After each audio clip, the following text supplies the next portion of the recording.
Alright then, what's going on everyone? Goddrifter here, and welcome back to another um, CarX live stream. This is live stream number 82. And speaking of the number 80, today's theme for this entire live stream is that we're going to be driving around in 80s cars. So it's basically, long story short, any car that is literally from 1980 all the way to 1989 will count, or if the car actually came out in that exact year. So that will be the Hachiroku, which came out around 19, which basically both variants, the Hachiroku and Hachigo, both came out in the early 80s to 80s, and in the late 80s it was like the AE92, if I remember correctly. Um, well, the Miata did came out in 89. I don't know if that's gonna count though, so there's that. The M3, obviously, that car legit came out. That's basically its entire year. Ugh, excuse me. Um, in terms of any other vehicles, um, technically the 180 came out in '89. Um,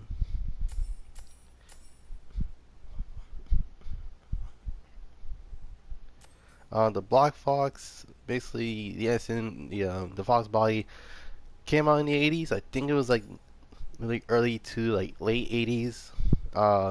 And then it was like 1990, and I think it's like yeah, it came out in the entirety of the '80s, and then it was like the earliest of 1990s, but it was replaced in 1995 and around 1994. So there's that.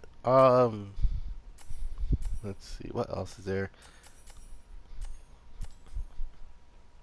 So do remember correctly, the L'Oreal came out around 1980. So specific, okay, so that's gonna be another 80, either 88 or 89. The Imperior, I do believe that's a 90s Benz, if I remember correctly. Um, R33, that's definitely 90s. That one's like from 93 all the way to 97 or 98. Um, in terms of Class 3, um, well, I can tell you one thing for sure. The FC did came out in the 1980s. So for the most part, I'm going for the 80s look, not the 90s look, because the 90s look has the long taillights and the FC from. So basically, I made this into an 85. So there's that. Um, if I do remember correctly, this car also came around in the 1980s. I think it was either 88 or 89. Um, like I said, I'm doing specifically all of 80s cars. That will be including literally anything from 1980 to 1989. The Mark II, JZX 80, I think that's what it's called. Yeah, the JZX 80, JZX 90. This actually definitely came out in the 1980s. Um, S14 doesn't count because that's 1990s. RX7 is definitely 1990s. The Dorian ZX is gonna be the one that's gonna confuse everyone the most. But the first model did came out in 1989, and it was until 1998 that when wait no 1997, my bad, that it got discontinued. Um, what else? The Hummel had a lot of variants of these models, but I went with but if I had to do this, if I had to go with one of these, then it's pretty much gonna be a 1980s model instead of the 1970s model.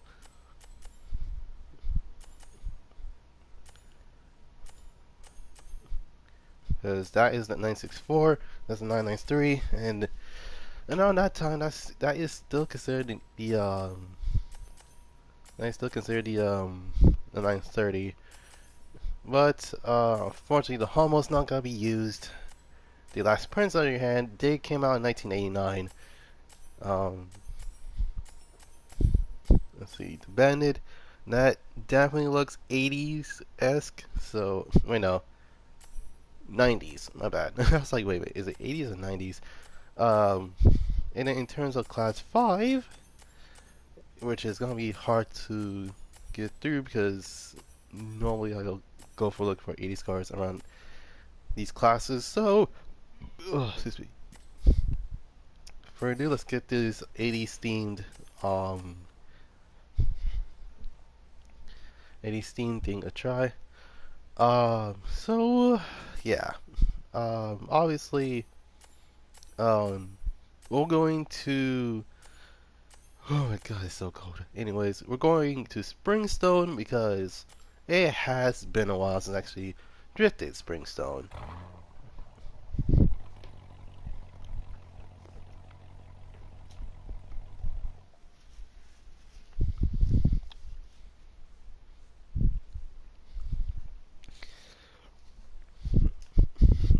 For those that are wondering what time I'm streaming this in, it is right now 7:15 in the morning. So literally is so what I'm gonna say is good morning, Goddrifter, good evening, Goddrifter dear, and welcome back to another one of these.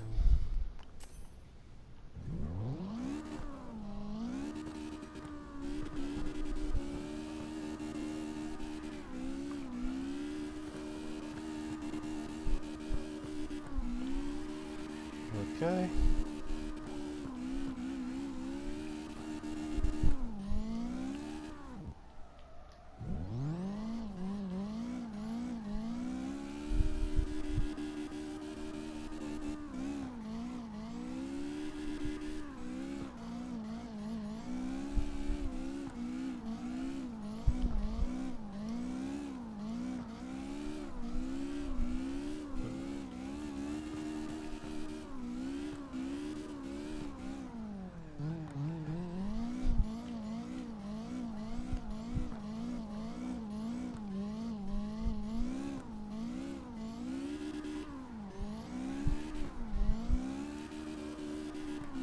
All right.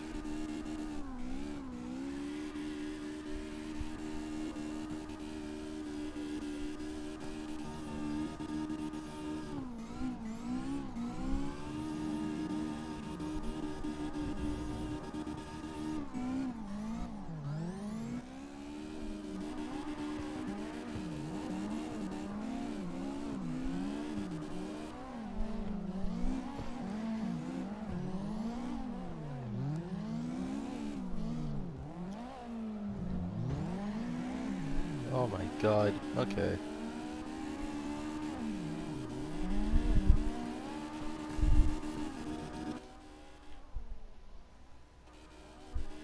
Oh, that is sick. Oh my god. Oh my goodness, that is insane. Oh my god, that was sick. Not gonna lie. All right.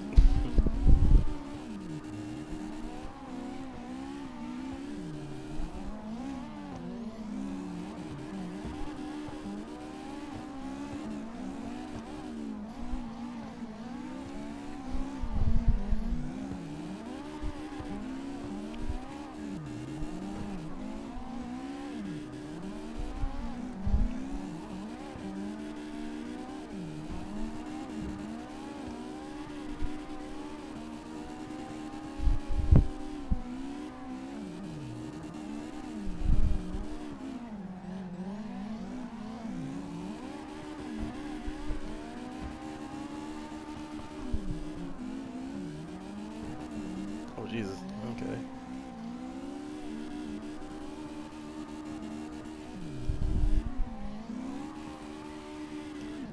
Oh my god, come on, 6. Okay.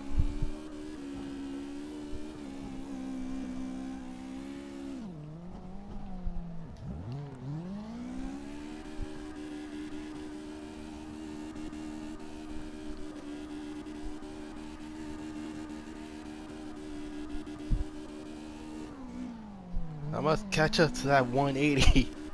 Well, 240 in the States, but still, it's still, it's a 180 in everywhere else. Well, not everywhere else, because the thing in Europe was, you know, I woke up and I just the stream was good. Yo, welcome to the live stream. Jesus Christ. Okay, I got not distracted, but still.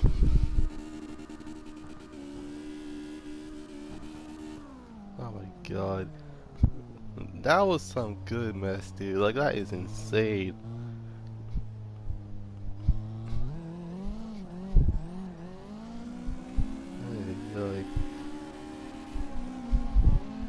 I also, keep in mind, I literally woke up like at least an hour ago. Well, chat, you can. I usually use this.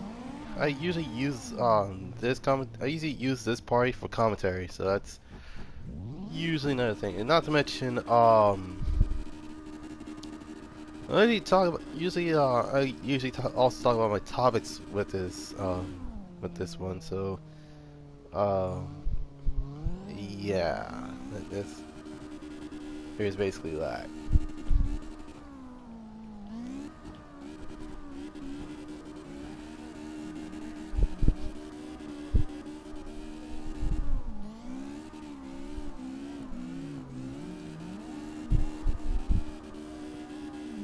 All right. Oh my God.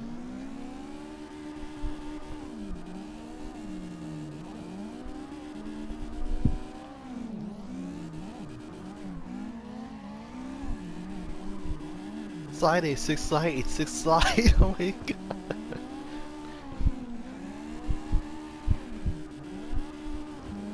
Oh my God. It's kind of like go ninja, go ninja. I was like, what in the world are these things? Like, you know that phrase, go ninja, go? I was like, yeah. Okay, try replacing A6 and drift. Drift A6, go. Drift A6, drift A6, drift. It's like, what in the world? Oh my God. Okay.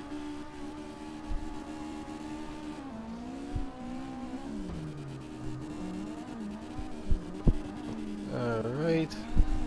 So, in at least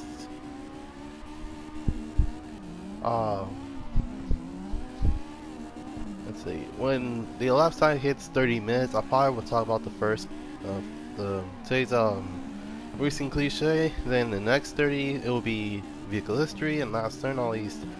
And the third final one will be in a nutshell, because I actually didn't want to talk about the Z, but apparently I didn't get enough time to actually talk about the Z. So I got now. Well, then again, I might as well just get that mess out of the way. Wait, then again, I did talk about the SRT. So yeah. So today's vehicle history. It's another American car that came around the 1940s per se, and is possibly rivaled by many things. Specifically, it was rivaled by the Lincoln Continental in terms of ridiculously luxurious, motives per se. In fact, they also share the same body as, obviously the Pontiac GTO. No, not the GTO. The Pontiac Le Mans, the Chevrolet Impala, and the I think it also shared the same body as the Buick Roadmaster. I think that's what it's called. Well, not the Roadmaster. The Buick Wildcat. My bad.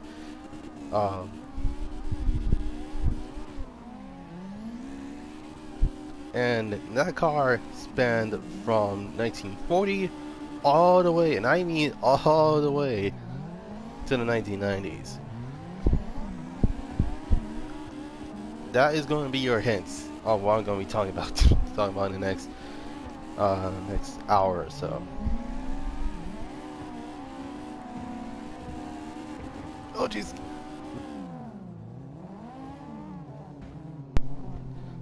Sorry guys, hold on. Sorry guys, my controller just died.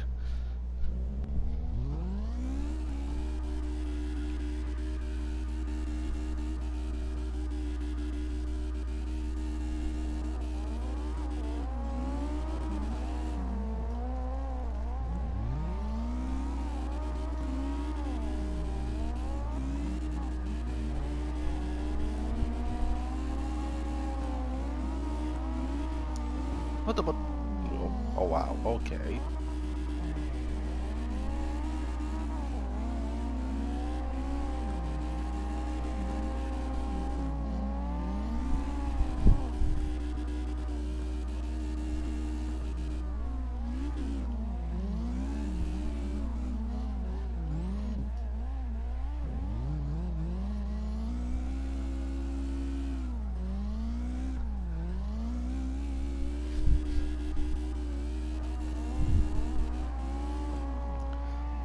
This dude legit brought a full-on semi truck here. And there's five. Wait a minute. Oh, excuse me. I was about to say, who the heck's the fifth person? Alright, I am going to change my car, so I'll be right back. Alright, we're going from one 80s car to another, because, well, obviously, due to the fact that we're literally well, specifically around the 80s area, in terms of, like, live streams wise, um,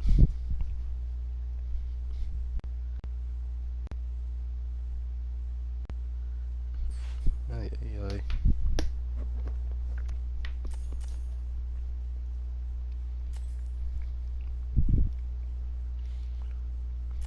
Alright, so, honestly, well, wait, actually, no, never mind. Well, no, actually, no. There is a reason why I'm gonna be using Miata, because specifically, the Miata came around in 1989, and it was until the next generation, which would have been the MB, came out in the late 90s. So technically, it's an 80s car since the first one came out in 1989. So yeah, there's that.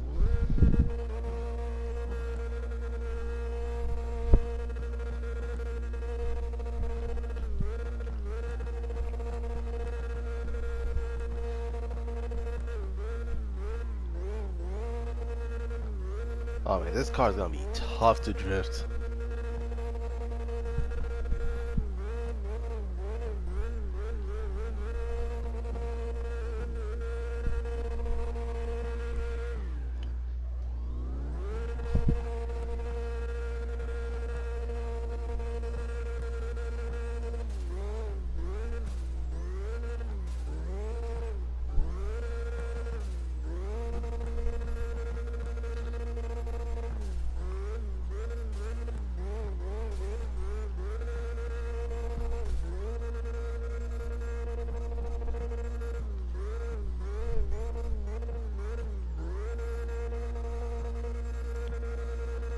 Okay.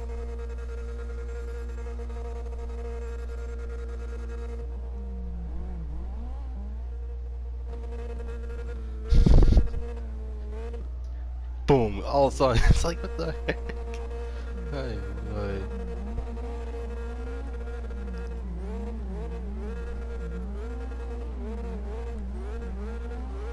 Yeah, mine has been once actually drifted this Miata.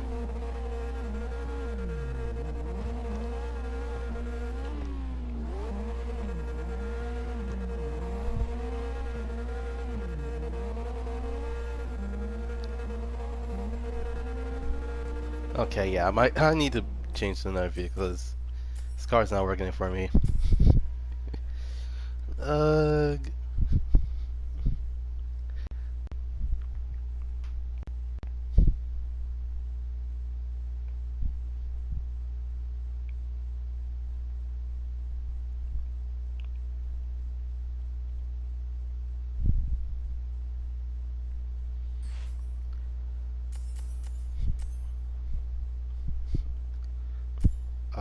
okay, so I'm not gonna use the Miatas. Okay, let me check the M3 because that's what I should have done with the first with the Miata. Okay, so no matter the way it is, it looks good for the most part. Hopefully, I can actually hopefully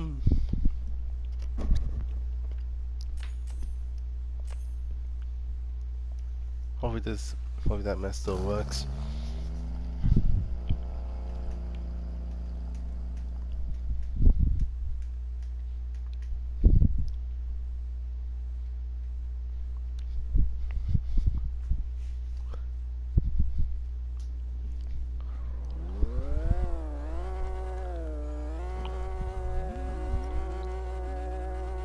Okay, yeah, that's all. Okay.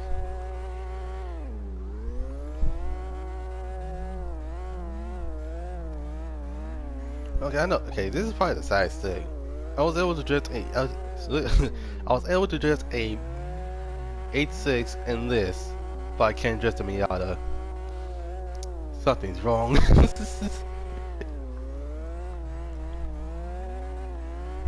Oh, okay, yeah, that's too much angle. Me Beamer. Oh my god.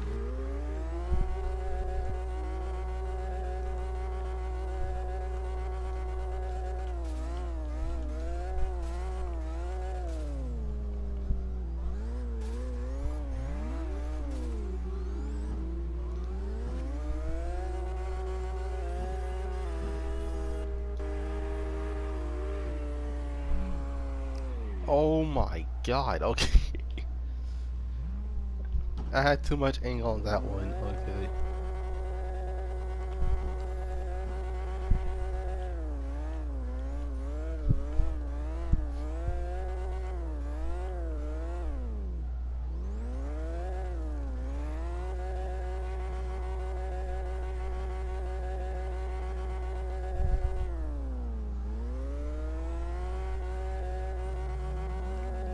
Oh my goodness. Alright.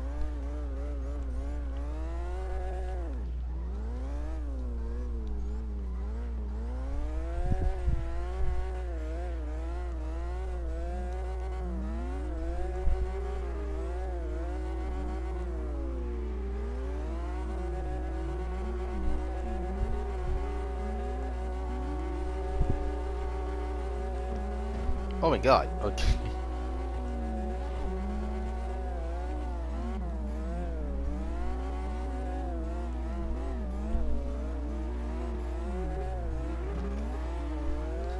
Thanks, 180. I'm sorry.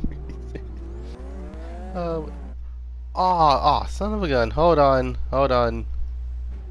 I hate it when my controller does that. Okay, so for those wondering what happened, um, long story short, um, apparently due to the fact that I'm using a USB to charge my controller, and my controller is plugged into my headset, it always just like, oh yeah, is it registered to this or registered to that? I was like, no, like what are you doing? Oh, like always, that always like bugs me, but it doesn't usually does that. It doesn't usually do that anymore because, well, it's obviously a headset, so there's that. Hold on.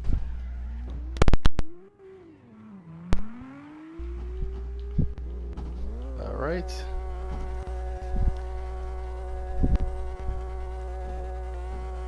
I'm totally not trying to blow my engine up.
Alright, so in our 4 minutes, I'm going to be talking about today's racing cliche, which is probably the first thing I ever got to hear something like this. So yeah.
Oh my god. Okay. Oh, oh.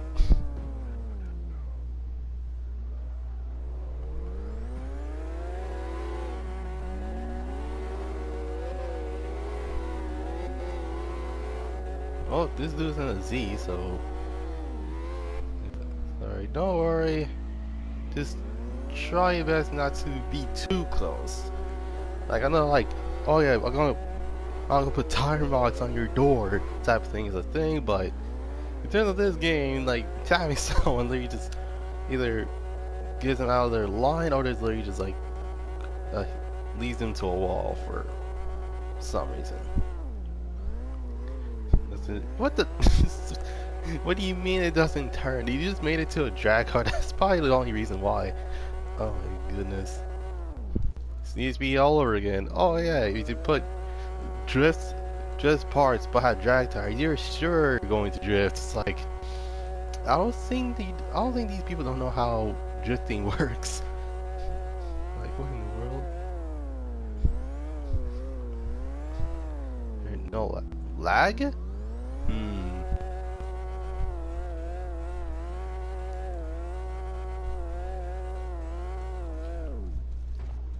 Alright, let me see.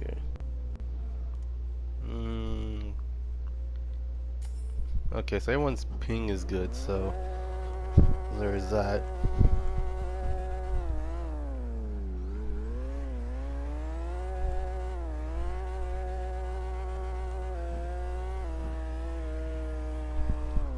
The gear's too low. I'm pretty sure, like, from what I figured out is that I usually use third gear because obviously I just like to slide as much as possible. Fourth is literally in case if the turn is ridiculously wide and like there's like no recovery for that one, so there's that. Oh, okay. So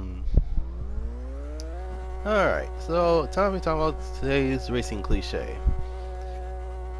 Do anybody remember when sponsors usually give you money to put their stickers on the car?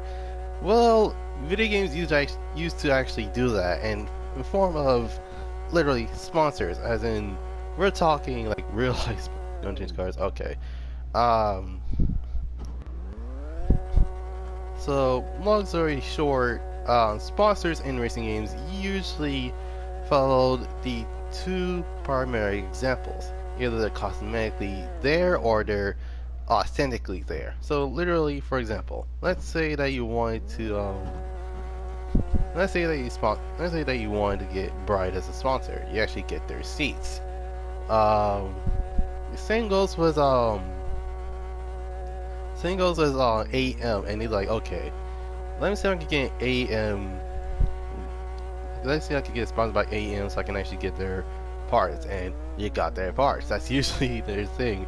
But most people didn't realize is that in terms of any racing game that has like sponsors, they give you extra money. So, for example, Tokyo Stream Racer Drift 2 actually has fictional sponsors, but they give you a crap ton of money, and we're talking, like, in terms of like the yen, if you're talking like yen wise, we're literally looking at 1.1 million yen per race. So, well, hey, welcome to the live stream.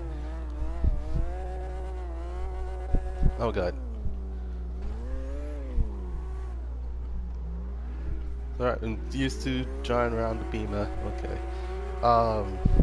Shoot, what was I saying? Oh yeah. So basically, what it is the fact that, well, if you have these sponsors, you get more money, and the more money, and the more sponsors you get, the more money you get. In fact, this was done so well that Grid still to this day uses sponsors, and well, I wish I could say the same thing with the Grid 2019, but they didn't do that. And hopefully Grid Legends actually does return with the sponsors thing, because I was legit a fan of like getting these sponsors to actually get extra money so I can buy these cars. So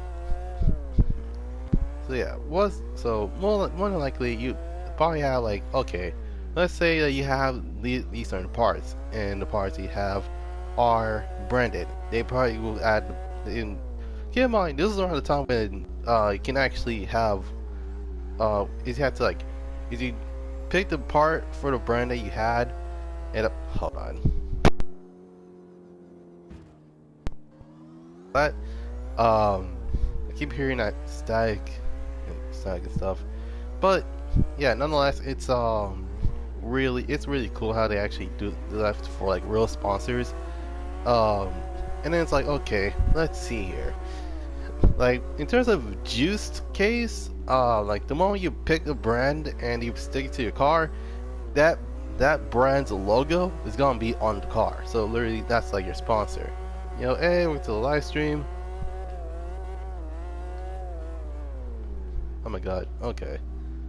Oh jeez. All right. I'm doing well. I literally just have my shake. Can I join? Yeah. All you do is hold on, let me just park somewhere. Hey, with the live stream. Try looking for this specific name, and make sure you're in an American server, because if you're not in an American server, that means you won't be able to find it. It's usually kind of like that. Honda Library. Dang. Okay.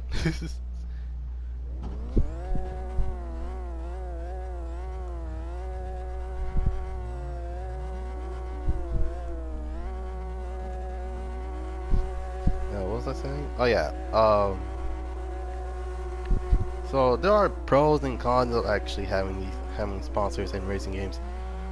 The first one being is literally something known as sponsor royalty.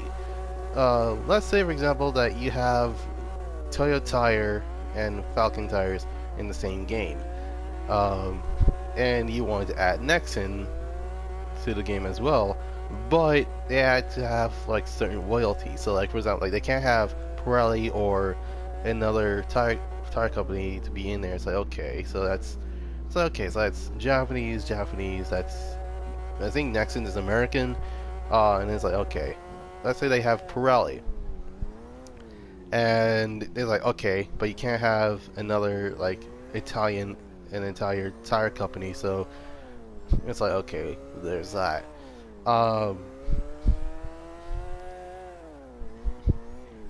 Actually, no, that counts as a con. My bad. The pros, on the other hand, the more sponsor you get, the more money you get, as well as the more, let's see, basically if certain, like, basically at some point certain games that, let's say, certain race games usually will add discounts, and these discounts can actually benefit is for your car to actually perform really well, unless you have different parts. Then it's gonna get complicated. Like, let's say for example that you wanted to get a Liberty Walk sponsor, but you have Rocket Bunny parts. That means you already have like Change the car. Oh, okay.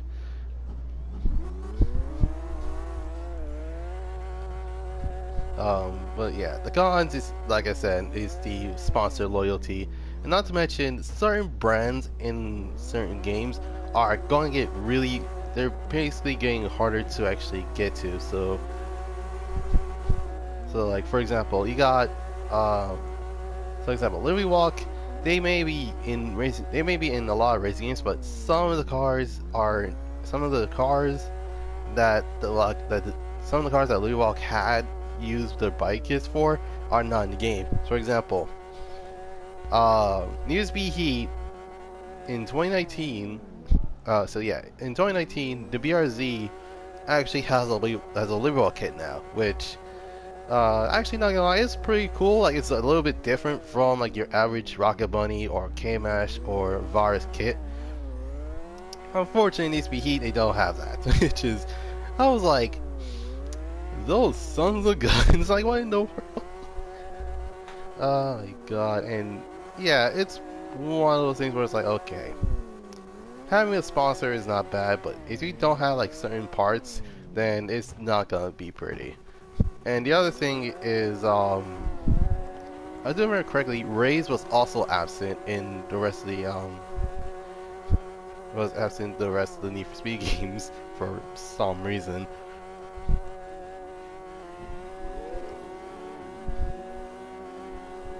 I'm taking my car. Let me change my car beforehand because actually, like I want to actually drift something else. Keep in mind, so far I'm drifting around in class 1 cars, so um, how we go? And keep in mind, I'm doing literally 80s themed cars, so you don't have to do it, but I'm the one that's actually doing it. Um, so I have to see like what car came out in the 80s and then like the 1990s or something. But yeah, other than that,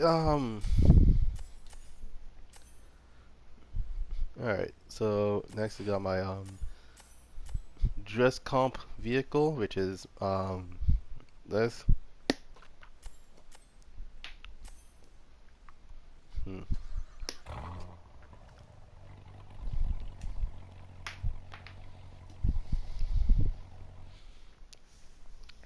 Oh snap! All right.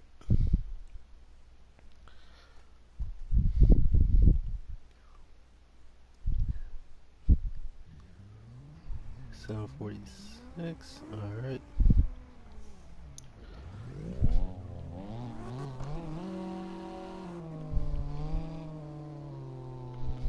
Oh my god. Okay. Yeah, the lag is real.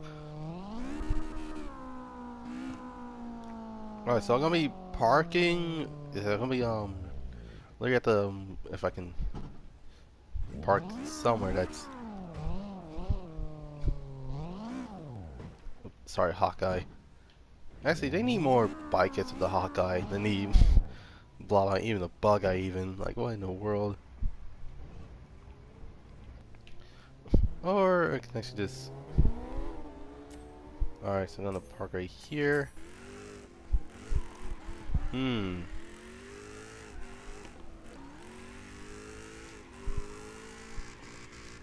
Okay, so how you suppose your okay, so I'm guessing that you mix in Chelsea's and Vaughn's 86 not 86 oh yeah, Vaughn's and Chelsea's Mustangs. Cause that is the vibe I'm actually getting from this car. Then you got then you got Mr. Malo in a RCF. Okay, so you got two Nissans just drifting together. Actually, that's a really clean looking Z. It kind of reminds me of my own Skyline, but the difference being that it's not two different wheels together. And and then you got Jarvis with a red and gold um, S14. Then you got Off-White with the Z, not Z, with the G35. My goodness. Alright.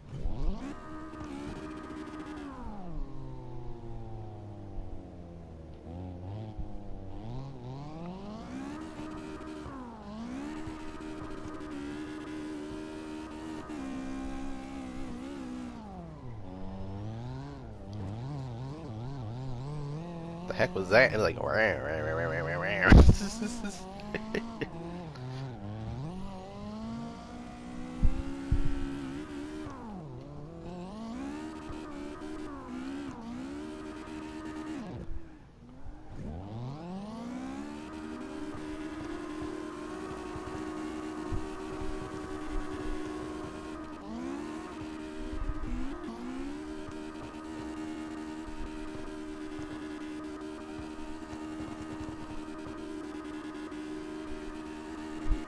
Alright. Oh shoot.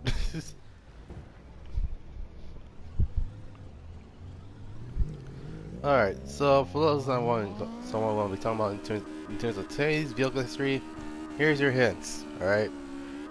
The car was the car was the rivalry of the Lincoln Continental. It shares the same it shares the same body as the Pontiac Lamar, the Chevrolet Impala, and the Buick Wildcat. And not to mention the car came out around 1940s all the way to the 1990s.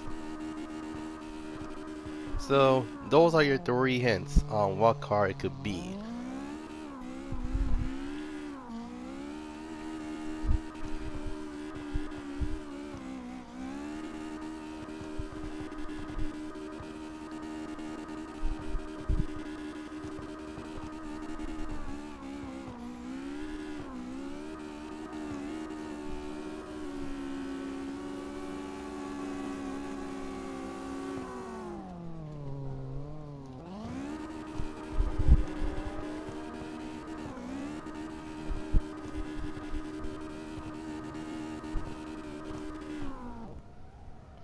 Oh god. Alright then. Okay, okay, yeah, like, yeah, that is it for class one. Time for me to grab a class two car and see if I can do any better. Not to mention, I probably have to leave in around 11 o'clock, so not 11 o'clock, but at least around 10, so that way I can actually get there on time.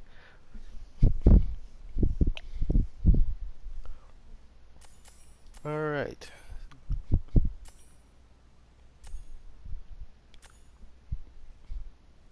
Right. Technically, the 180 came out in 1988. And it was, keep in mind, like, around that time, it had that pig nose look, which looked really weird.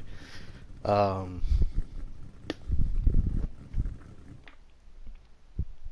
but, yeah, there's that.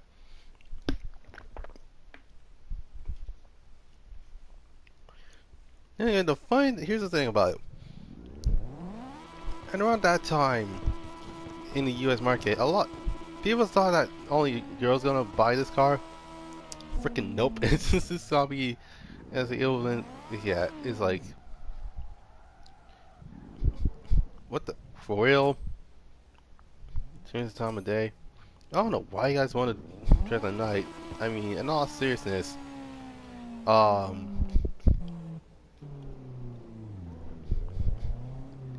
it's like, is you guys thinking like, oh yeah, since I changed the color of my headlights, it's gonna be this certain color. Nope, nope. Yep, I knew it. It's for the majority of us, I don't know. It's literally still white. This is, ay, ay, ay.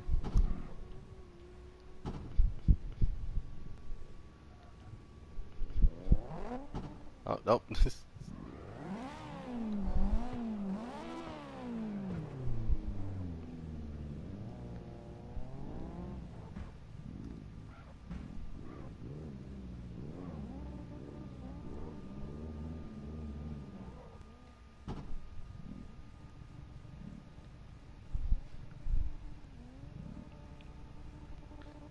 Alright.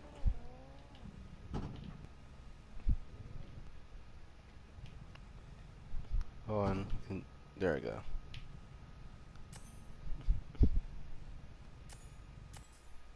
Alright, so I'm going to go into my photo mode. Alright.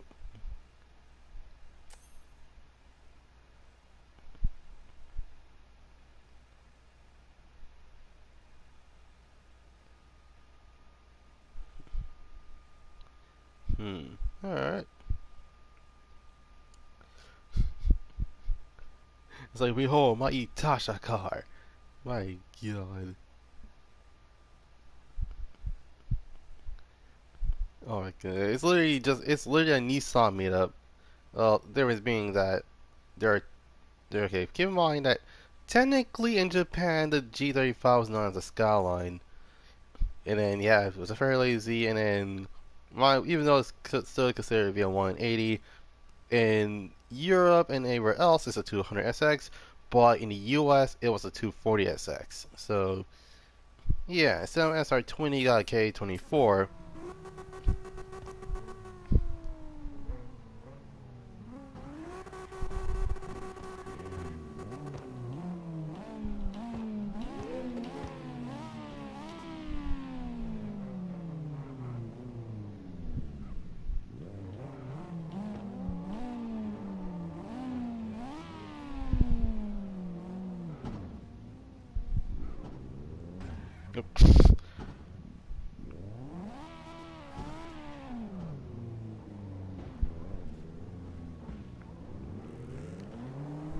Alright, oh, and GT is having some lagging issues. Jesus.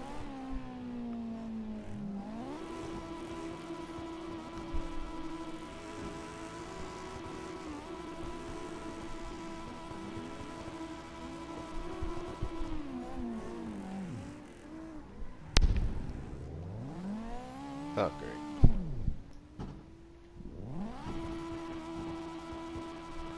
Alright.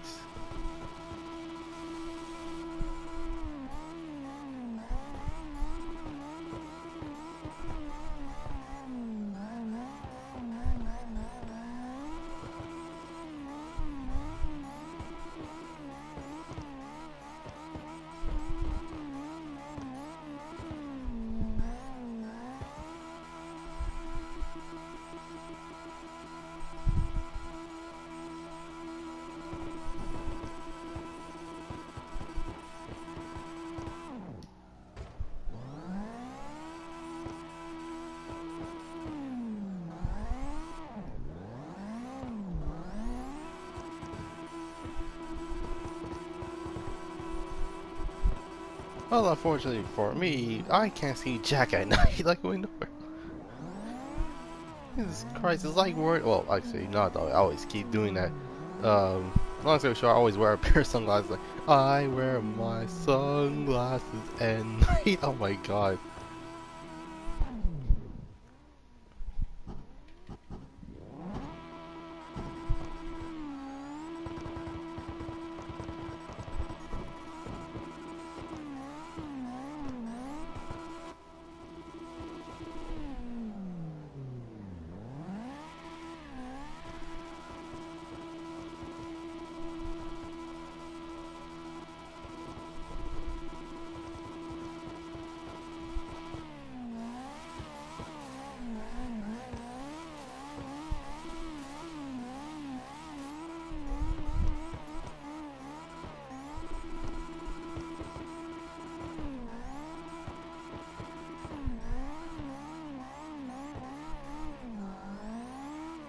Alright, I'm about to switch cars because there's no way if I can actually. If I wanted to keep going, use the 180, then that would have been fine. But still, um, yeah, there's that.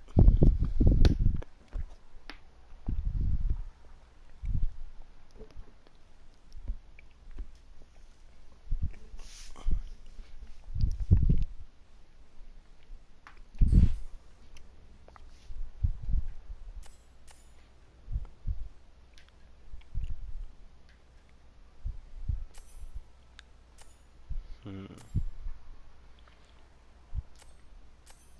The question is, does it have anything that I can possibly switch them out with? Okay, there's that. Wait, it's like, wait a minute. What am I doing? Alright. One.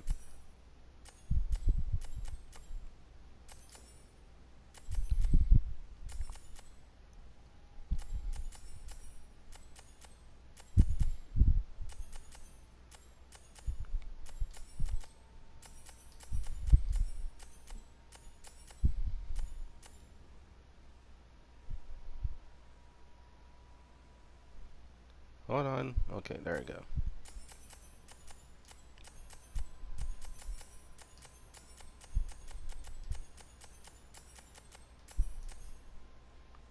Alright. Time for me to actually bring in the fox body.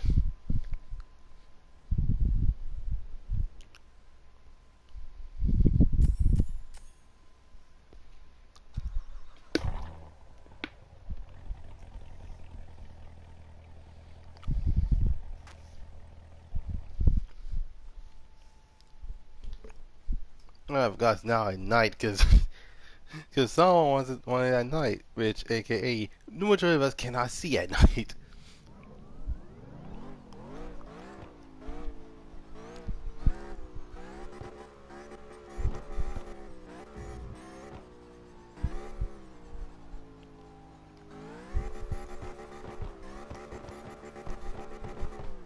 And then again, it's like what the song said: the rays come out at night. The rays come out at night. The rays come. Rays come out. Oh my goodness! All right.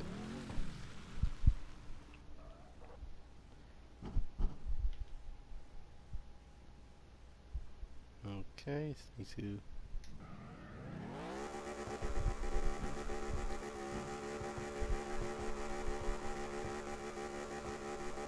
Oh yeah, other than that. Oh god, I don't have headlights. Whoa, shoot. Oh my god. Why did I think that why did I think those are headlights? Oh, they were LEDs, but nope. They're not LEDs, other than that. Oh boy. Alright. Well, that's my only light source, which is literally, um, my taillights. Ay, ay, ay.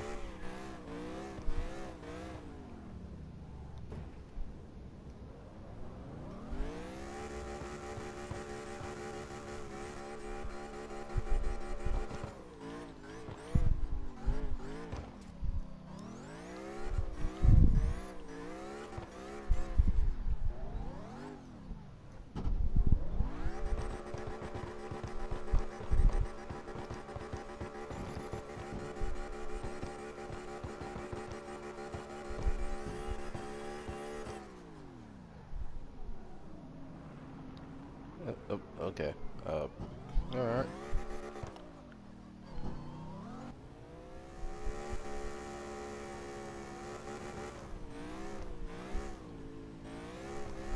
I'm gonna do some more stuff when delivering it. To one of my cars, one of the just for a little. And so on. Oh, okay.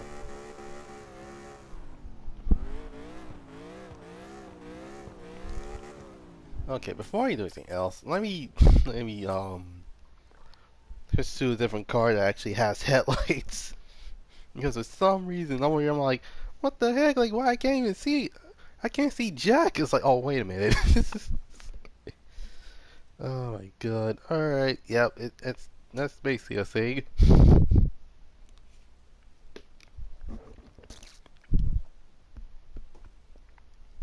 Hmm.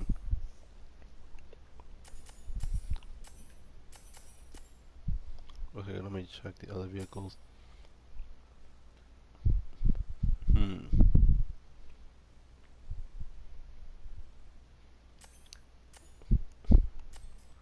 All right. Time for me to bring in the Laurel or the I think it's either Laura or Gloria.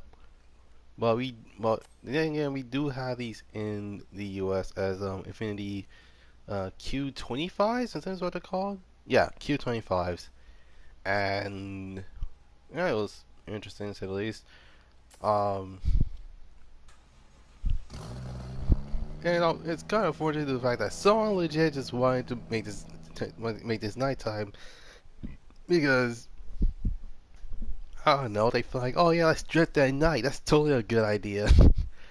When in actuality, no, I can't see Jack at night. Alright.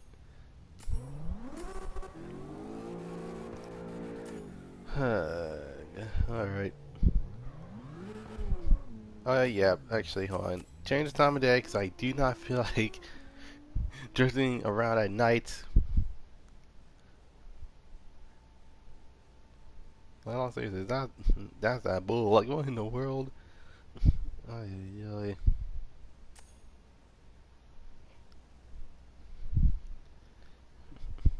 like, I know, keep it at night. Like, keep it at night time. It's like, ugh.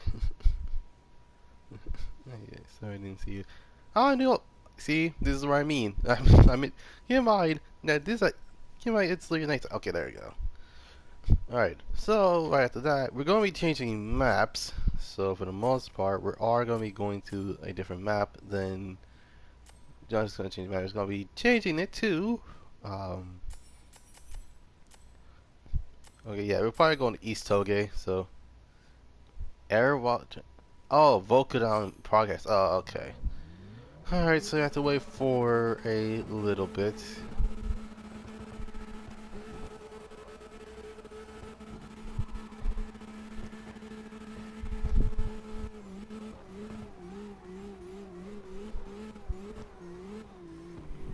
Really?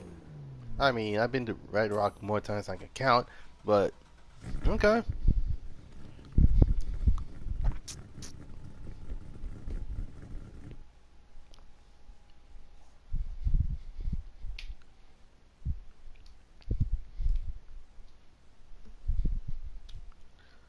Alright. Alright, now only a minute until um actually a minute until we can actually I can actually talk about today's vehicle history. And then the next 30 minutes, I'm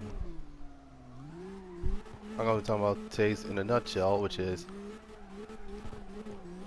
possibly a game that I actually kind of played, but I didn't play. So yeah, there's that.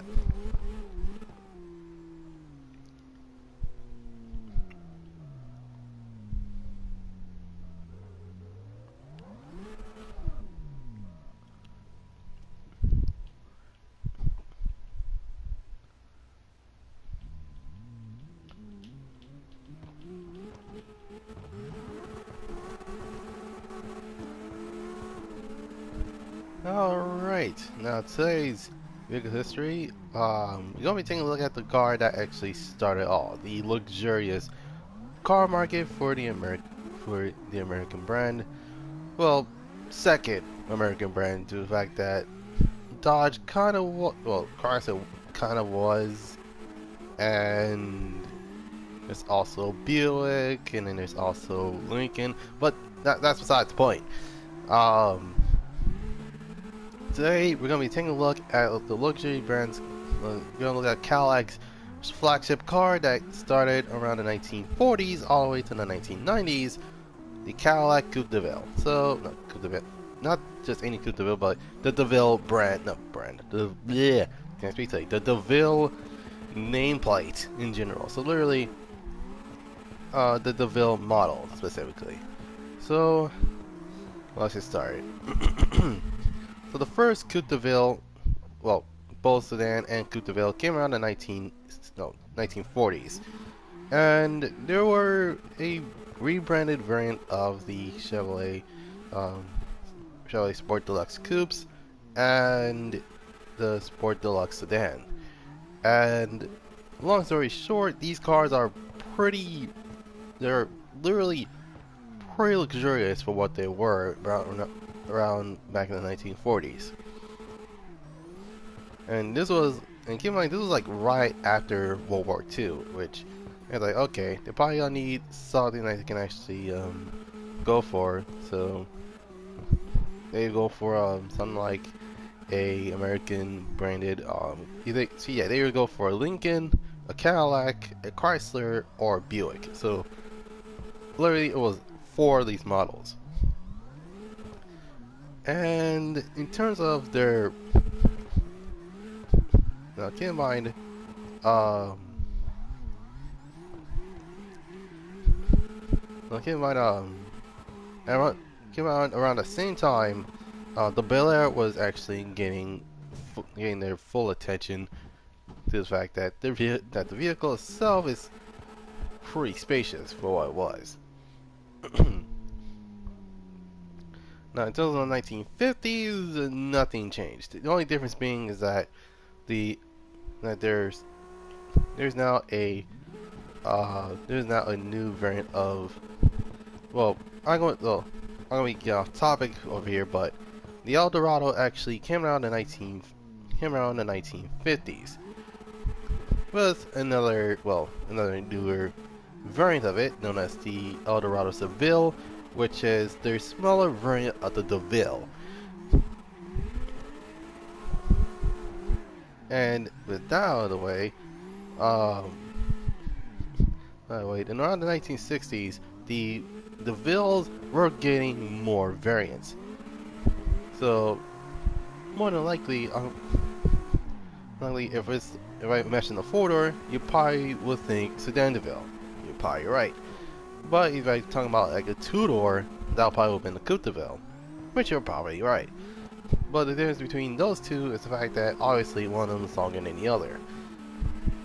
And so, this is where the DeVille name begins. Well, the true DeVille name begins. Because around the 1960s, specifically 64, they were getting they were getting new body styles. And along with that, it was on par with most, if not all the luxurious brands around that time. So literally Chrysler and Lincoln.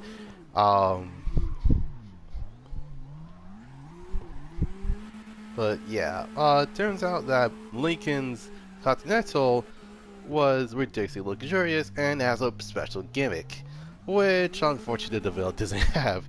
For those who do not know, it's suicide doors. And before you guys ask, oh, you mean those doors that go up? No, those are scissor doors or Lambo doors, if you mind. Suicide doors is what it seems is basically what it seems to sound like. It's basically you're opening it in reverse. So think of the RX-8 as well as any other truck with two doors, but has a extra door in the middle of the actual door pillar, and then you open that one. So there's that.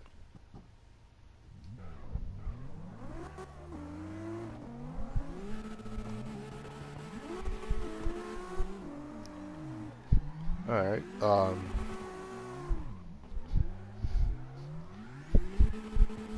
so for the most part, around the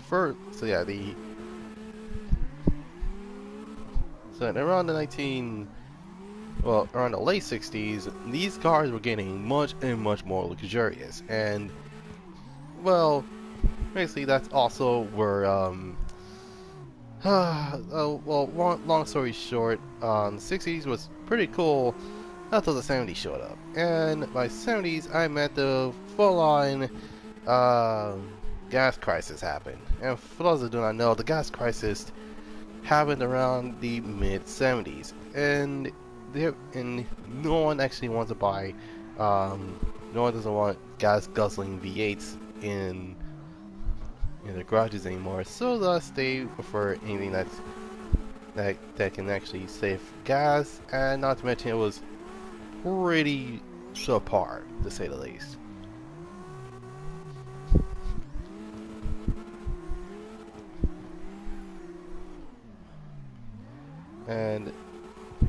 same thing happened to the other. Yeah, another same thing actually happened around the 1970s, which also kind of birthed um, the pimp scene. And for those who do not know, pimps around that time will be riding around in for the luxurious cars, i.e., either a Lincoln Continental or a Cadillac Cadillac Sedan DeVille.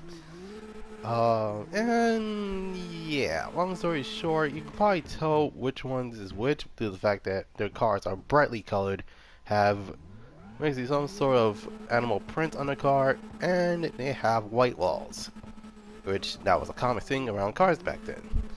So, oh, and not to mention, their entire trim, though the metal trim of the cars, are full-blown gold, and we're talking gold. Like we're talking full-on shiny. You can't even find this in anywhere type gold. This is,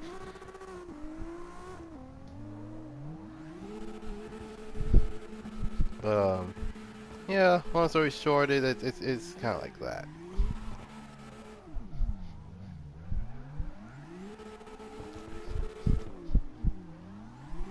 But anyways, the 1980s, they didn't do much in terms of, well, they kind of do a lot with the DeVilles, but it's no longer a two-door coupe, but a four-door sedan, and instead of like coupe or sedan DeVille, they literally just call it the DeVille until the 1990s.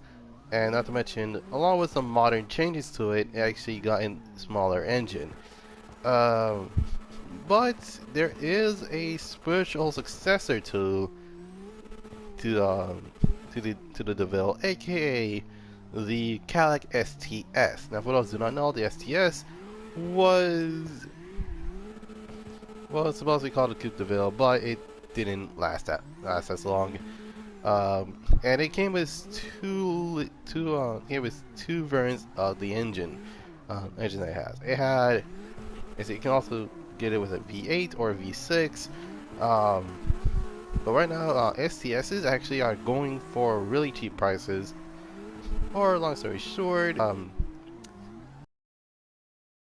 V8 will cost you around the same, around 8 grand, which is not a lot, but not a little. So yeah, with the price of with $8,000, you get yourself a luxurious car with a V8 and 4 doors.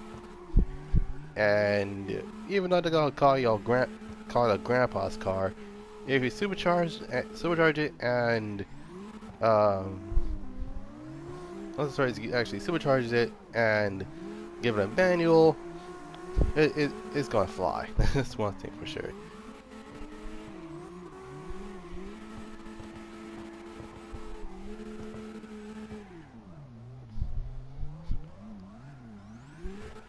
Oh shoot! All right. I'm about to change cars. Um,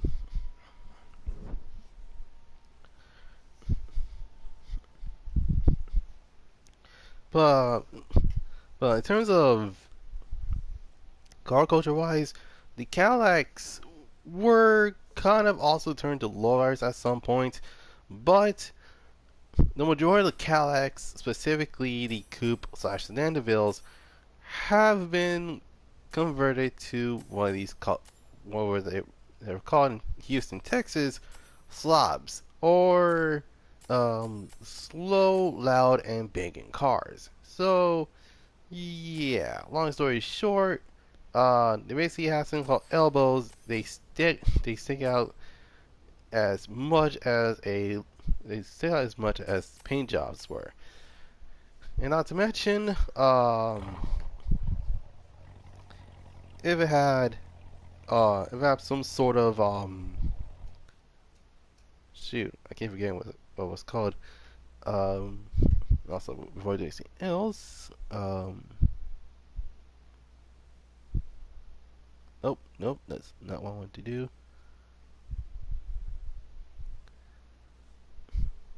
Ay, ay, ay. I meant to move that, move the bot. Jesus. Ay, ay.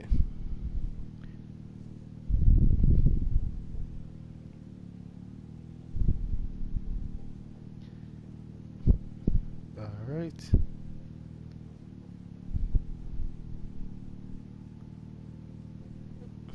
Alright, okay, so,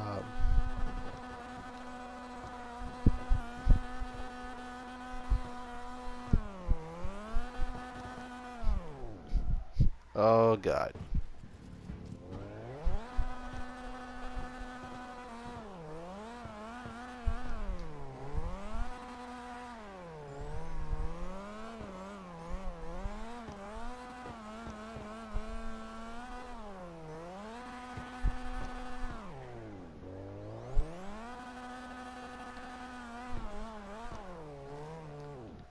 FCTD rescue, oh my god.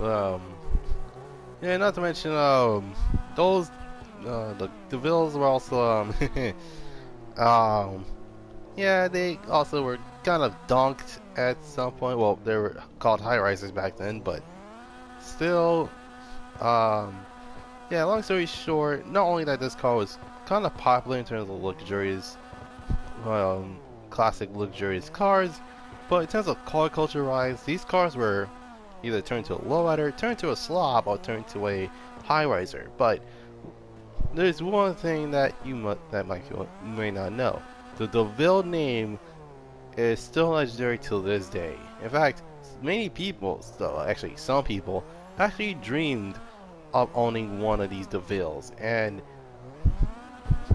given enough time, it probably will restore the absolute mess out of it, and probably will daily drive it to no end.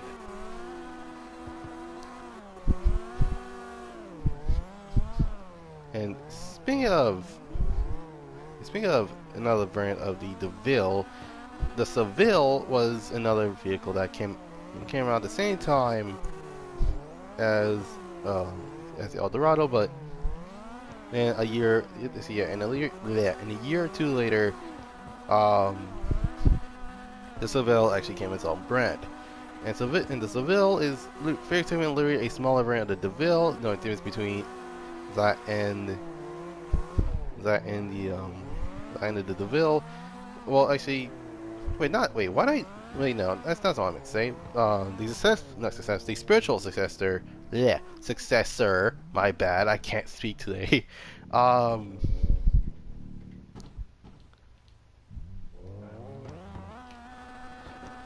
What was I trying to say? Oh yeah, it's not the STS. It was the CTS. My bad.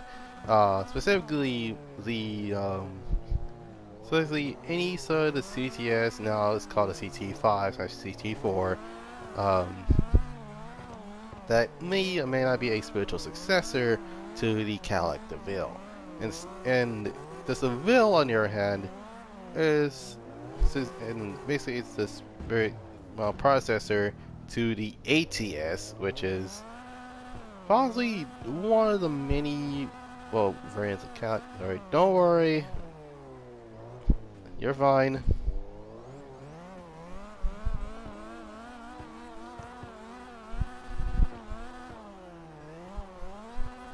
Alright. Oh shoot. There we go.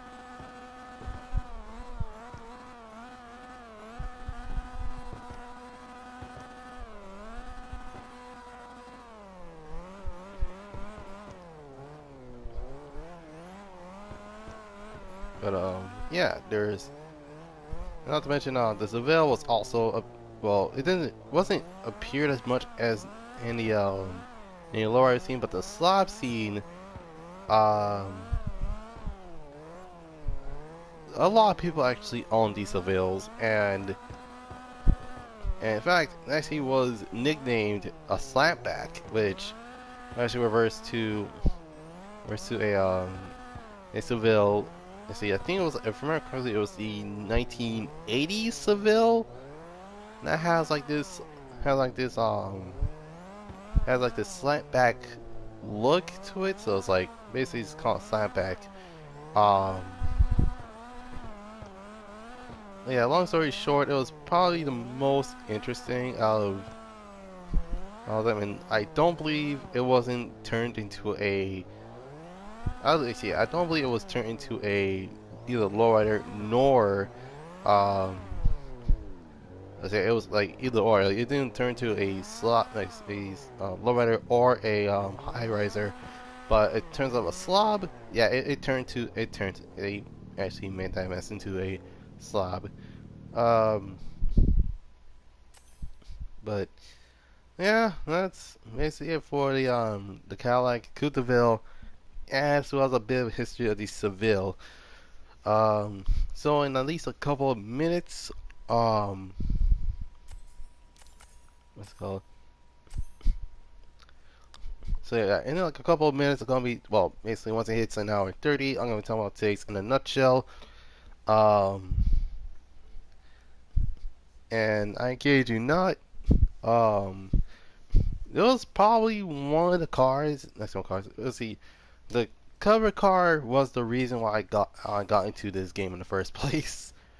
Um, and like I said, I have not played the game, but in later years, I actually end up playing it. So there's that.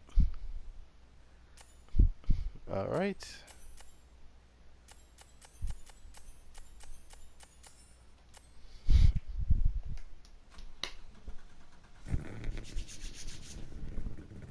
God, it's cold.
Still trying to work with this camera. Okay, we're good.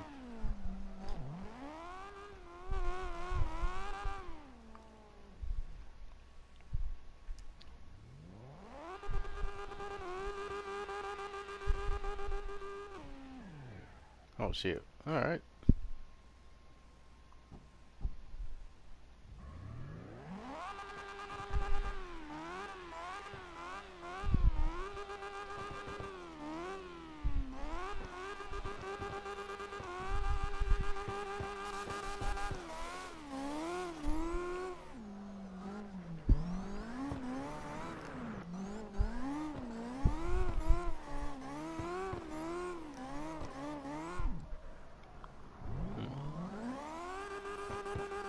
Alright.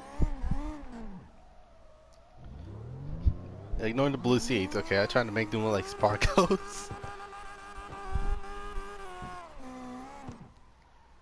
or some brides. Okay, you may never know. Like they could probably be one of the two, but still, trying to make these off. Trying to make these wheels off of like Sparkos.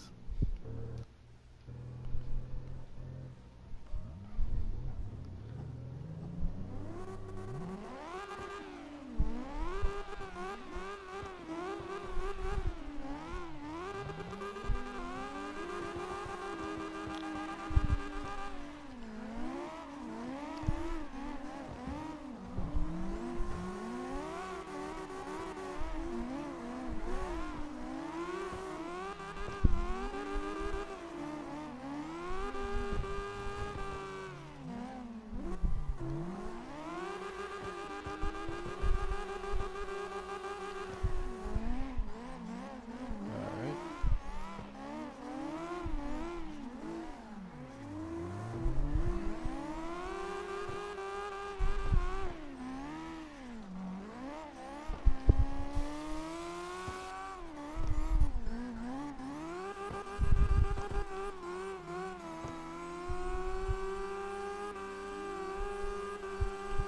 Alright.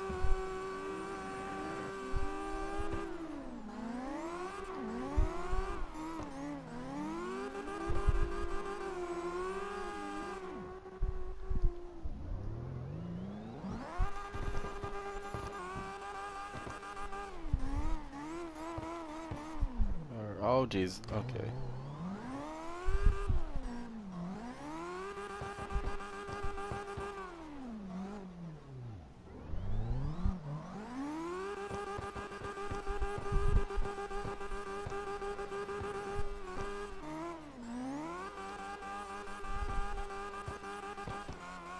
Alright.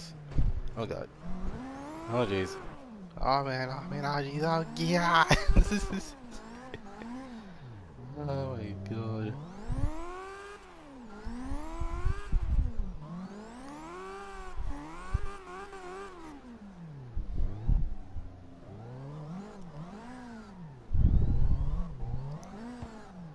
Alright. Hey, Carnage. Oh my god. Oh jeez.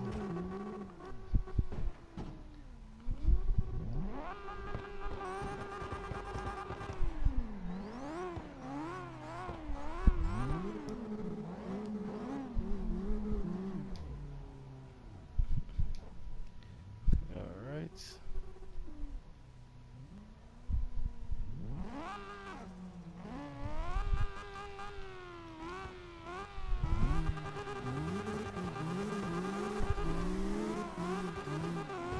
Oh, Jesus. Okay.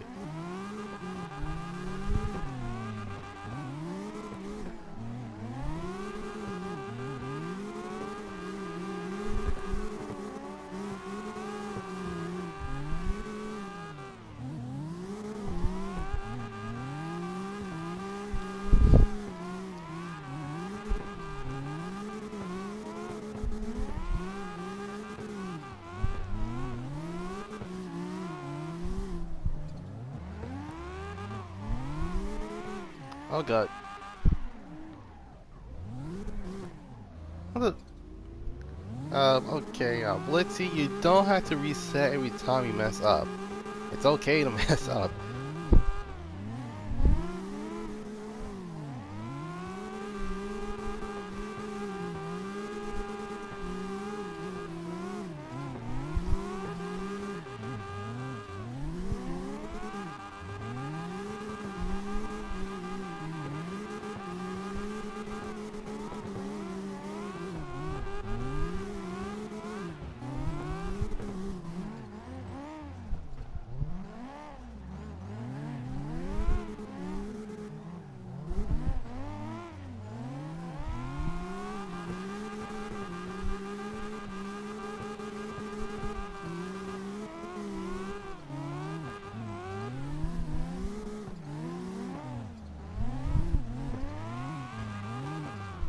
Oh jeez.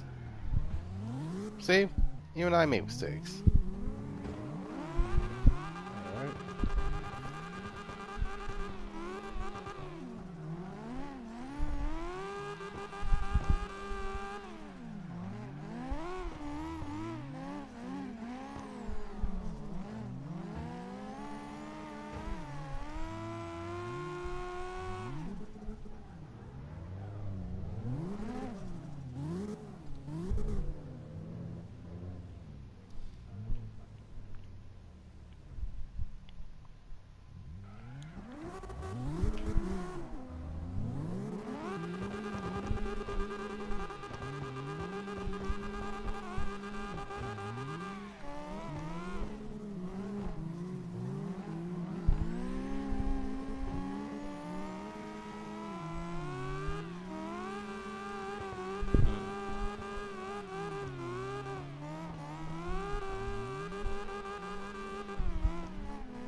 Trying my teeth. Okay, I'm good. Alright.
I'm switching go. Oh god, god dang it. No. Alright, I probably to switch cars. Hold on, I'll be right back. Okay.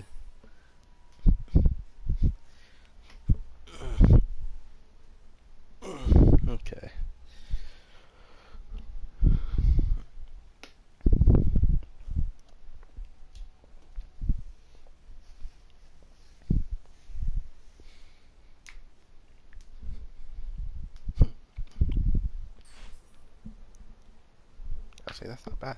Alright,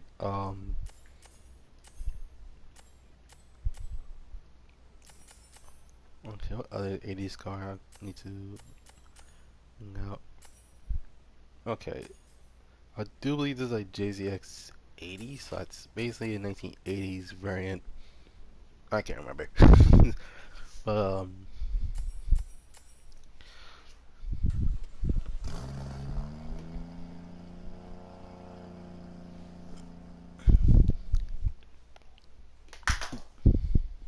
sorry about that.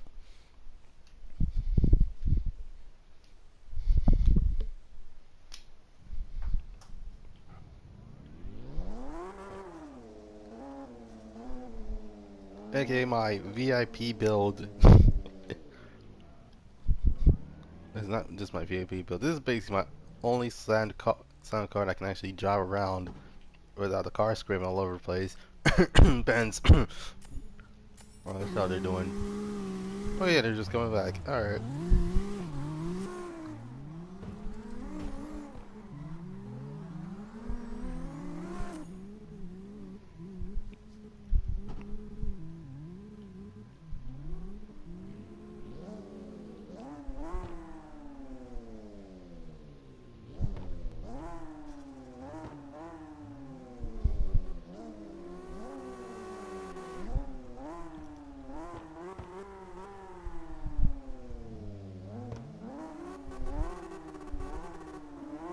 Okay, so I'm guessing Carnage had to change his car. It was how he lagged out. I think it's like 90. I can guarantee 99% that he's gonna be on changing cars.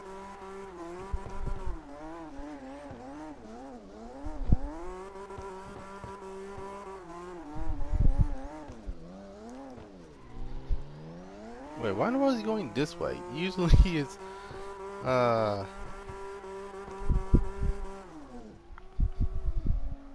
I'm sorry, this is probably the tightest variant of that road that a lot of people have gone through. After doing the not the drift, basically it's a drift trial, I think that's what it's called.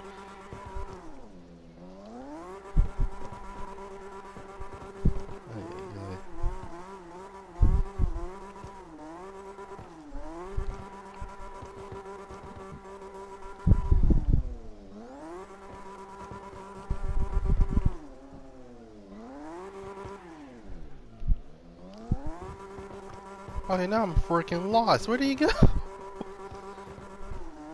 Oh my god. Oh, snap. Okay. I just realized it's like, okay, it's now 33 minutes now. Okay. Alright, so, yeah, today's, in a nutshell, actually, most do not know this. So yeah, today's in a nutshell, I'm going to be talking about correctly Midway Games is LA Rush. So sit back, grab some popcorn, or well, grab some breakfast, grab a drink. I have my shake and both 2 bottles of water. Cause this game is gonna take a lot. So I'm not gonna sweat the I'm not gonna sweat the details. Well, all I do know is that I didn't play the entirety of the game. I just played a little bit of it. So if I get some vehicles wrong, then you can let me know. But I had not played LA Rush. Don't spoil it in the comments. Just letting you guys know. So yeah. So I can guarantee cause here's the thing, it's not here's the thing, it's not to the point where it's actually spoiling, but I do know some details. Um,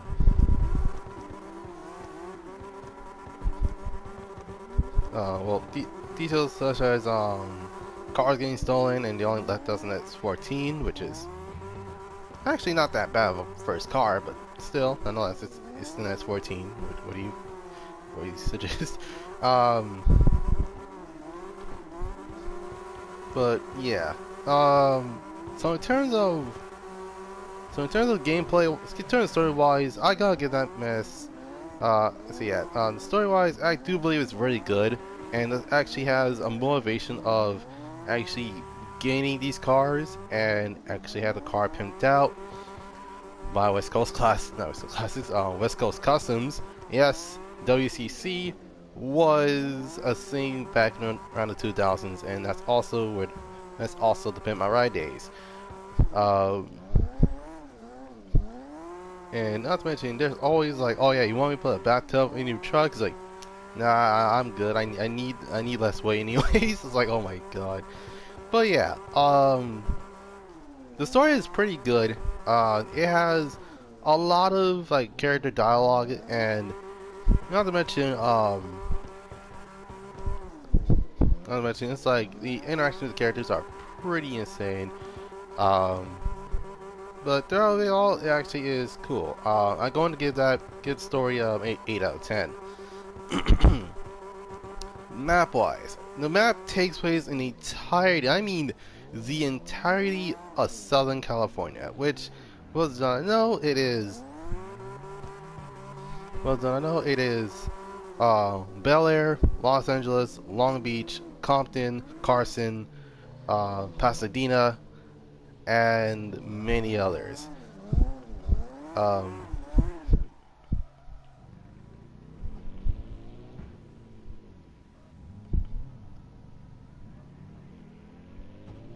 but yeah, throughout it all, it actually is not that bad.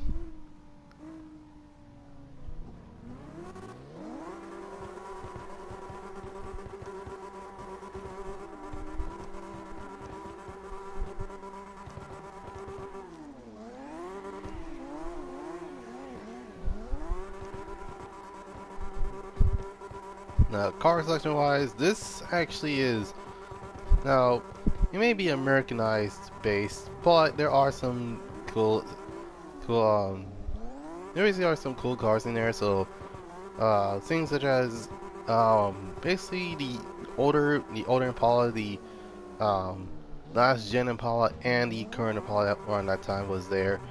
Same thing with the Nissan Skyline, some Cadillacs are there. Um, and even actually, heck, even some Hummers and limos around, and limos, heck, even some Hummers and Lambos were there at the time. And not to mention, there's also like a lot of niche American-based cars, such as the Titan, which is around that time was like the first Titan. Pathfinder, and even some Ford Mustangs were even there, as well as a Camaro, but I don't know I don't know if I can count that one. But heck, in fact, the Camaro was actually the reason how I got into muscle cars in the first place, because I was like, oh man, that car looks so cool. It had like, it was like, oh my goodness, it's kind of like Fast and Furious, but instead of a Charger, it's a Chevy Camaro, and it's blue and white striped, and has a blower attached to it. I was like, man, I need something like this. Okay, oh, sorry about that.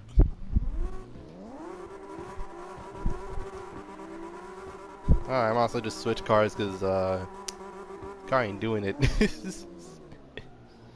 Oh my god. Alright, I'll be right back.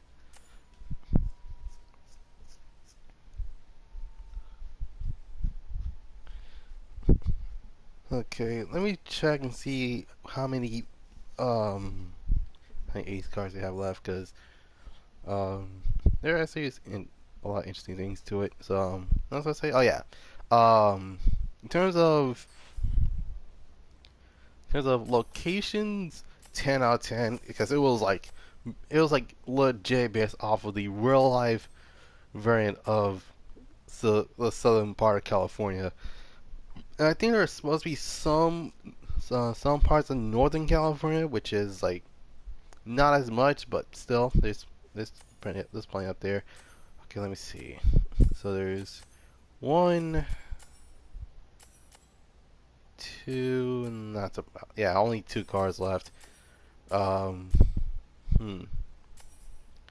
So yeah, for those who don't know, the Z32 actually came out in 1989, and yeah, that's the reason why. Because Larry's like, okay, 1989, that's not bad, but it's like, but then that, well, wouldn't that count as 1990s though? It's like I say 1980 to 89, so there's that.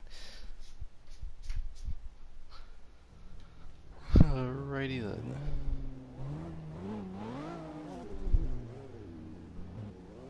Yep, I knew it. It's like, wait a minute, something tells me he's changing cars.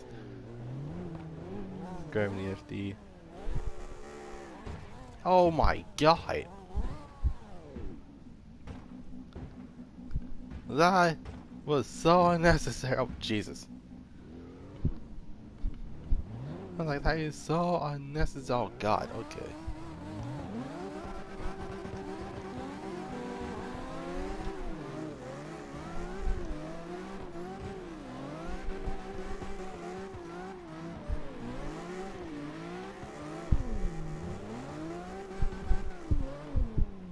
But yeah, throughout it, it's actually not as bad as many people think it is. Um, basically, yeah, 10 out of 10.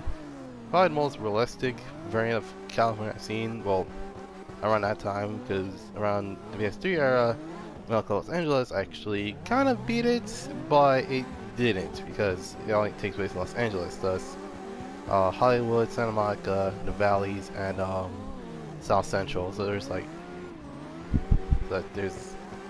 that part for the majority of it, but still, nonetheless, LA Rush actually beats it, beats it in like a margin. Carless wise, it was pretty cool. But I just wish there are like more like more Japanese cars. Because even though yes, there is like the Mitsubishi Lancer Evo 8, there's Nissan Skylines. I don't believe the Mazda RX-7 there, or a Toyota Supra, or a WRX. But Another which there's also a lack of European cars there. Well, not a lack, but it's like there's like a bit of European cars there, but still, nonetheless, there's like nothing there. Other than if you like American cars, and then that's on you. For me personally, I like American and JDM cars, and I do like me some Euros there. But keep in mind, this was like around 2004, 2005, so yeah, there's that. So unfortunately, this is actually the first time we're going to be ranking this game that I thought was good, but has like meh car selections. In fact, you can't even customize the car. You just take it to West Coast Customs. They customize it for you, and it may not be to your liking, which is probably the bad part about it. So overall, that would have been like a not nine, but more like a 5 out of 10.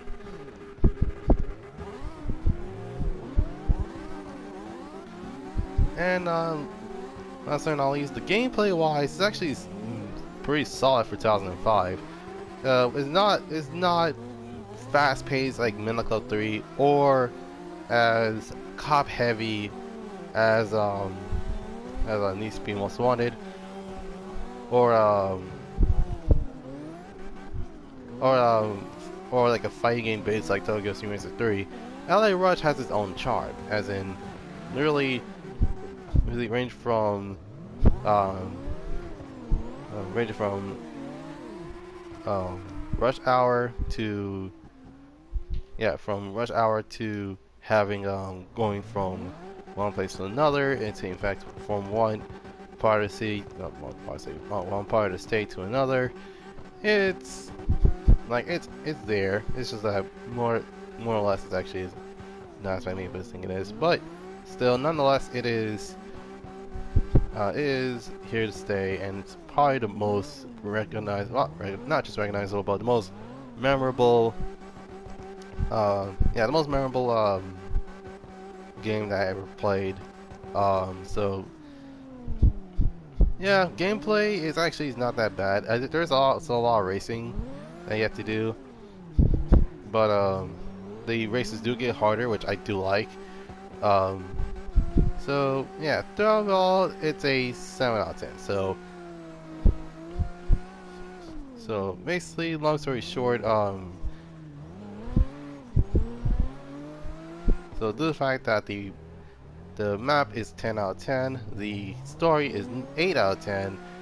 The car list, unfortunately, brings it down to a 5 out of 10, and then the gameplay is a 6 out of 10. So 9, 8, 5, and 6 um, was, for the most part, is an average point of, what's it, no, it's 9, no, it's 8, 10, 5, and 6. Okay, so it's like, so more than likely is a full on average of, okay, if I remember correctly, it's, um, so judging by calculations, it probably would have been an 88.9. So that will still be an A rank, but it's gonna be a minus A rank. So yeah, it actually is one of those cases where it's not the game's fault that no one knows about it, but it's pretty much memorable. Um, but still, LA Rush came out in 2005, and I was only 6 years old when the game came out. And here's the thing, I would have gotten it if my sister didn't pressurize me, didn't pressured me to actually buy a game that's not racing related. I mean, then again, Shadow the Hedgehog is kind of vehicle based, so I can't help it. Yeah. So yeah, that's basically it.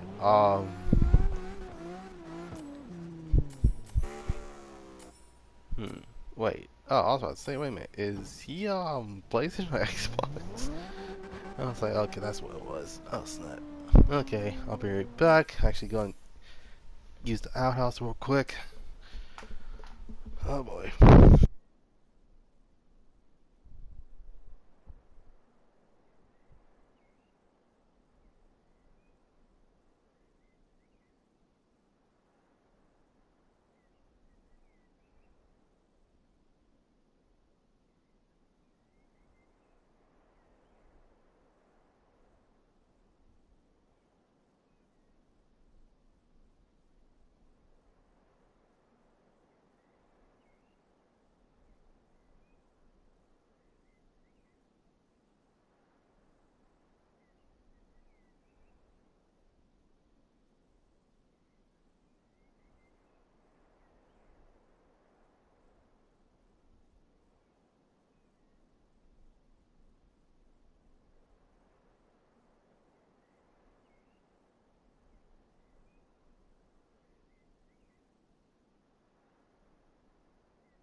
Alright, I'm back.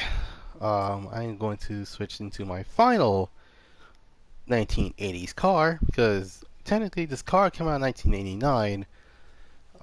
Like the Zero and the ZX, and was actually not thought wise. Some these cars might as well have been 1980 1980s cars because they probably would have came out in 1988, and then the vehicle came out in 1989. It was like, okay, that probably makes the most least amount of sense. Oh my goodness, like the Z32 and the R32, for example. All right, so yeah, this is the last. Yeah, this is probably the last vehicle that actually that came around that year. So yeah, finally got. Basically, we're almost done. Let's just need to do this. Then I'm going to end the live stream. So there's that.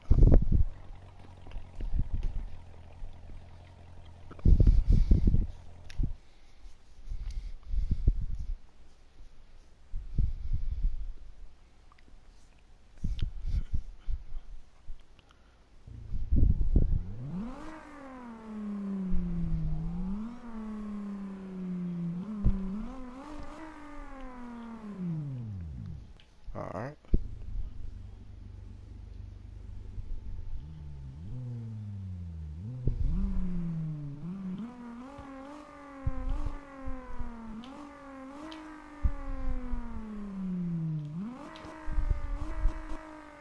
Okay.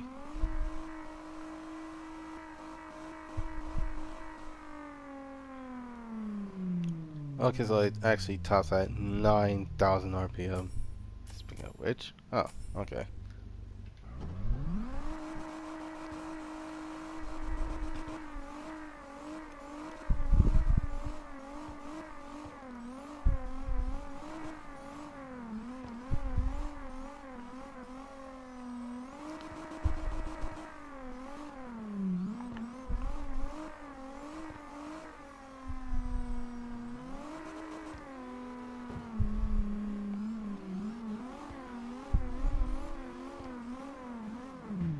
Jesus Christ.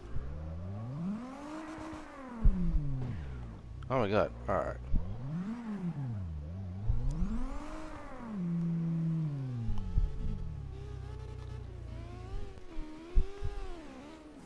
An E an E46? Alright.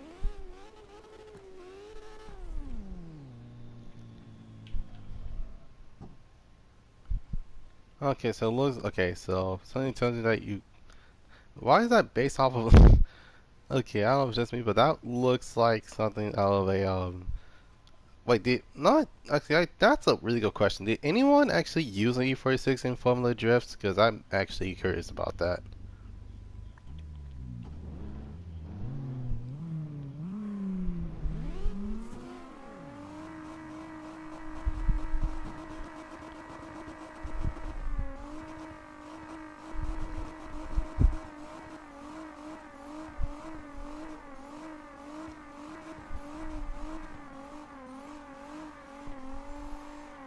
They said, for real? Oh my god. Okay, I was like, wait, I am actually curious about that.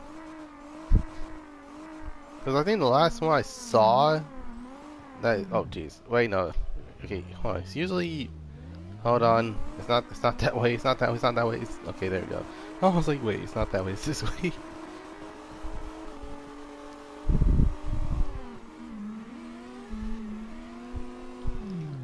Oh my goodness.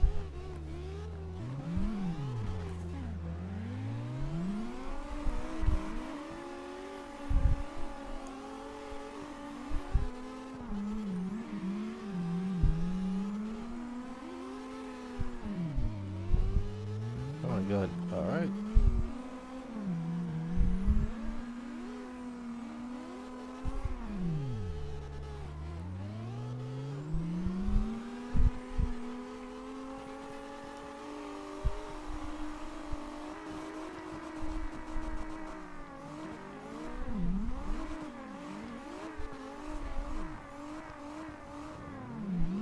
Oh my goodness.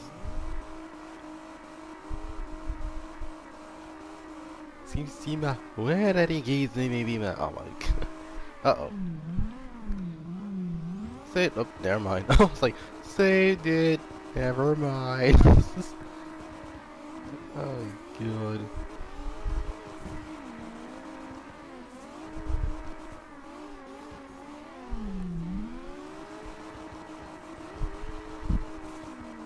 Alright.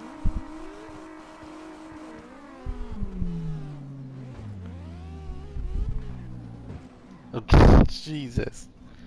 Alright, we're good. Alright. Alright, this is gonna be my last lap for this one, so yeah, good luck everyone. Um just keep it clean. If you make mistakes, it's fine. You do not have to reset.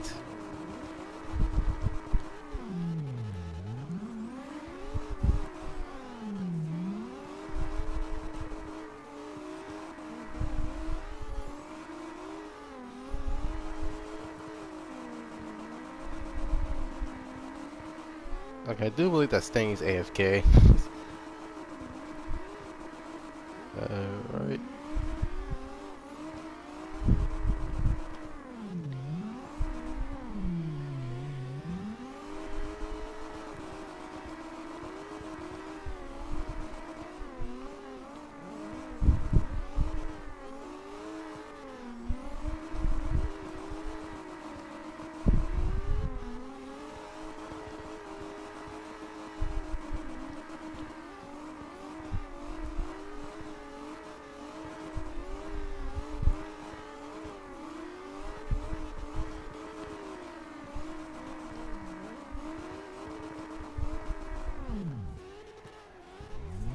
Oh Jesus. Okay.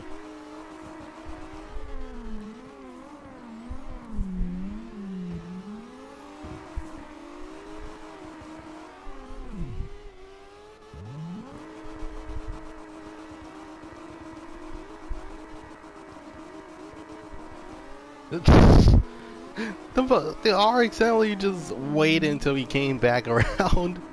Oh my god, that's funny. Okay. Oh, and yeah, he's legit lagging. Like, what the heck? Oh my god, that was cool. Yeah, that was pretty cool. The RX-7 could have at least kept up, but decided to wait for us in the last moments. Like, let the RX-7 go. Turns out it was like not even there anymore. And like I said, this is my last lap, so anywho, now that I've done all three subjects out, three topics I want to talk about today. Hope you guys enjoyed this live stream. Leave a like, subscribe, comment down below what you want to see next. You can follow me on Instagram at Goddrifter247sun Productions. You can follow me on Twitter at GD27S. You can check out my Discord at Goddrifter247sun Production. Yeah, at Goddrifter247sun Production Garage Museum. Also, sorry not least, if you're on PlayStation, you can actually friend me. Um, excuse me. So you can also run my right invest run. So without any further ado, hope you guys have a dope Monday. This is God to sign off, and I'll see you guys next time. And also tomorrow there's gonna be another episode of Let's Play Goddrifter 3, which also if you have not seen that yet, yeah, before if you should watch both 8 and 8.5 where literally in that part my heart was kicked in the crouch. So there's that. You want to see me restore some cars. There is also car mechanic simulator. And last but not least, if you want me to beat someone with the power of vitamin C, there's another episode of Let's Play Mortal Kombat X. So without any further ado, hope you guys have a dope Monday. This is Goddrifter signing off. See you guys next time. Peace.